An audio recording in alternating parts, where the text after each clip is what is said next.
Black History Month, also known as African American History Month in the U.S., is an annual observance in Canada, the United Kingdom, the Netherlands, and the United States. It began as a way for remembering important people and events in the history of the African diaspora. It is celebrated annually in the United States and Canada in February, as well as in the United Kingdom, the Netherlands, and the Republic of Ireland in October.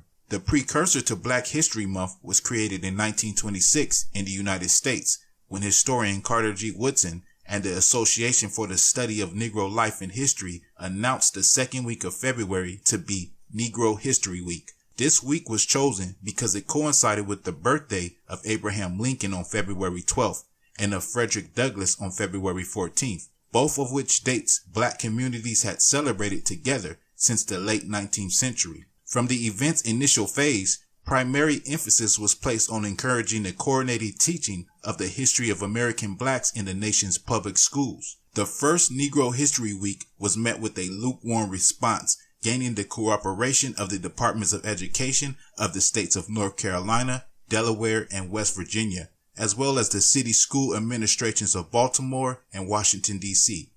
Despite this far from universal acceptance, the event was regarded by Woodson as one of the most fortunate steps ever taken by the association, and plans for a repeat of the event on an annual basis continued apace.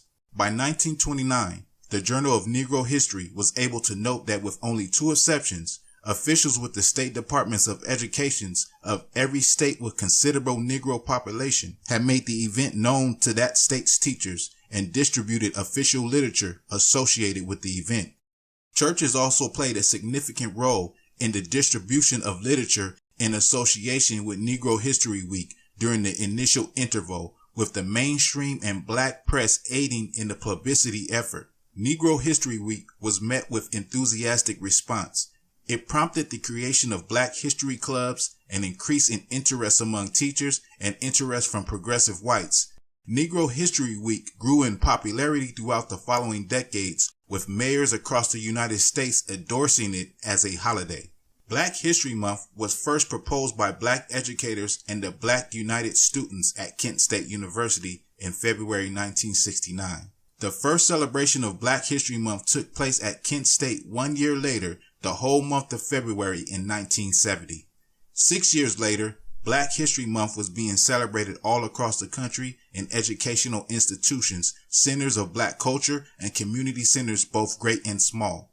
When President Gerald Ford recognized Black History Month during the celebration of the United States bicentennial, he urged Americans to, quote, seize the opportunity to honor the too often neglected accomplishments of Black Americans in every area of endeavor throughout our history. What Carter G. Woodson would say about the continued celebrations of Black History Month is unknown, but he would smile on all the honest efforts to make Black history a field of serious study and provide the public with thoughtful conversation and celebration. To you, the viewer that just watched this video, these stories need to be told.